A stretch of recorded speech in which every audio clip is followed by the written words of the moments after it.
तुमच्या माहितीसाठी उच्च शिक्षणाचा वाढता शुल्क बघून बऱ्याचदा हुशार मुलींना किंवा मुलांना आपलं शिक्षण आपलं एज्युकेशन अर्ध्यावर सोडावं लागतं। पण आता महाराष्ट्र सरकारनं यावर एक ऐतिहासिक तोडगा काढलेला आहे। काय?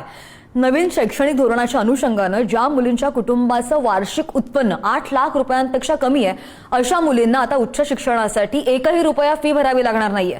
यामध्ये इंजिनिअरिंग, मेडिकल, फार्मसी, कृषी आणि व्यवस्थापनांसारख्या 600 पेक्षा जास्त व्यावसायिक अभ्यासक्रमांचा म्हणजेच प्रोफेशनल कोर्सेसचा समावेश आहे।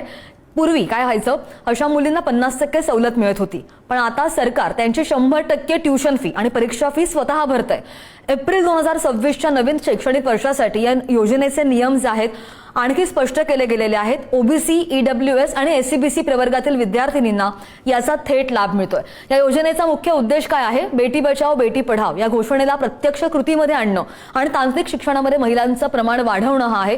जर तुमच्या ओळखीच्या कुणाची मुलगी पैशाअभावी उच्च शिक्षणापासून वंचित राहत असेल तर तिला या योजनेची माहिती नक्की द्या, कारण की आता फक्त गरिबीमुळे कुणाचंही डॉक्टर किंवा इंजिनियर होण्याचं स्वप्न अधुरं राहणार नाहीये।